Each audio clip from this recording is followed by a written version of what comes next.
Rolling. বন্ধুরা, আজকে আমরা আরেকটা রান্নার রেসিপি দেখাতে এসেছি। এর মধ্যে দুটো পার্ট। একটা পার্ট আপনারা আগে আমাদের দেখে নেবেন, যেখানে প্রতিটা ভিডিওর ডিটেলস দেওয়া থাকে। সেই ডিটেলসের মধ্যে আগে লিঙ্ক আছে, সেই লিঙ্ক থেকে এই রান্নার প্রথম পার্ট, যেটা মেনলি হচ্ছে আমিষ ঘুগনি তৈরি করা, সেটা আপনি পেয়ে যাবেন।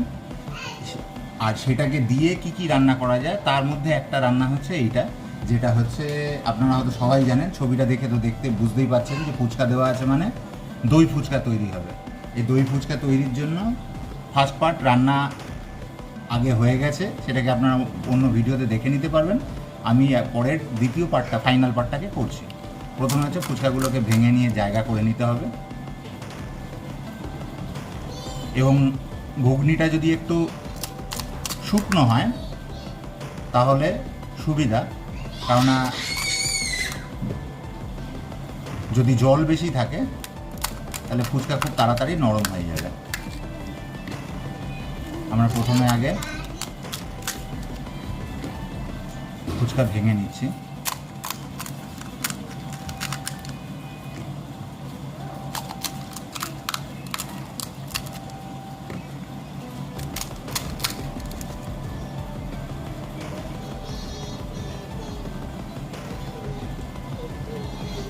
এরপরে আমরা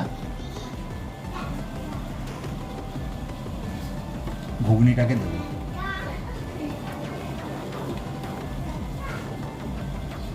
ঘুগনিটা শুকনো থাকলে সব থেকে ভালো, কারণ হচ্ছে জল থাকলে ফুচকা তাড়াতাড়ি নরম হয়ে যাবে।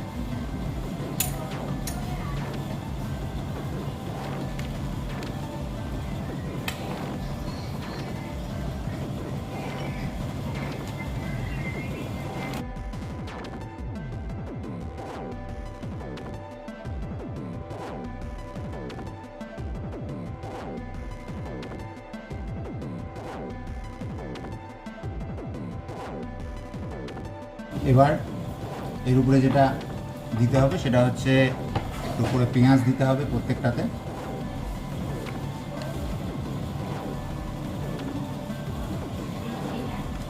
এটা অনেকটা রাজকচুরিও বলতে পারেন, ছোট রাজকচুরি, মিনি রাজকচুরিও বলতে পারেন, কারণ হচ্ছে রাজকচুরির ক্ষেত্রে পুরিগুলো বড় হয়, ফুচকা যেটাকে আমরা বলছি।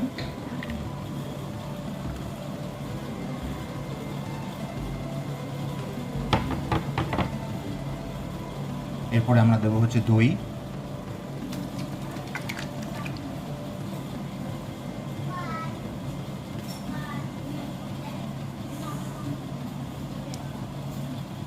দই ফুচকা যেহেতু, সুতরাং দইয়ের পার্সেন্টেজ অনেক বেশি থাকবে, কেননা এটা মেন ইনগ্রিডিয়েন্টের মধ্যে একটা।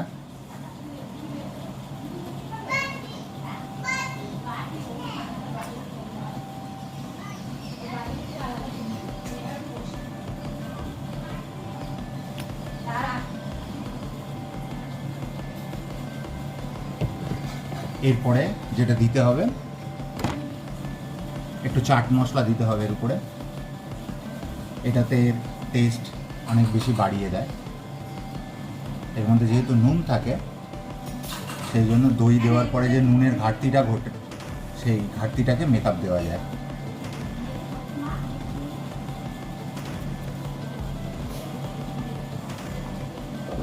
আপনার দরকার পড়লে একটুখানি শুকনো লঙ্কাও সেটাতে পারেন। এবার দিয়ে একটু জিরের গুঁড়ো, না দিলেও চলে, দিতেও পারেন, একটু ধনের গুঁড়ো।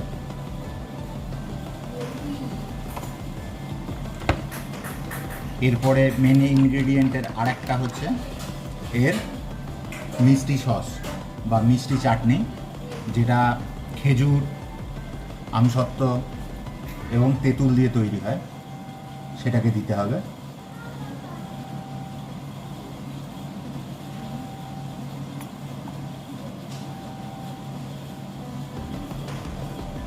আর সবশেষে যেটা দিতে হবে, সব শেষ নয়, সব শেষের একটু আগে,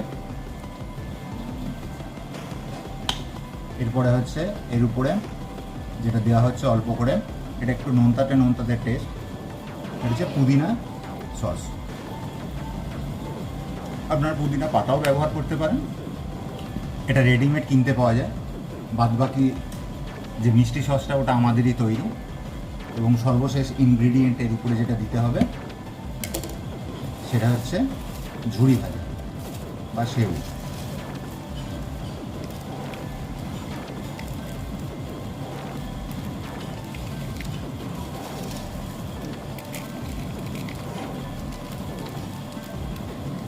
এই হচ্ছে আমিষ ফুচকা বা আমিষ গোলগাপ্পা, এটা রেডি হয়ে গেল।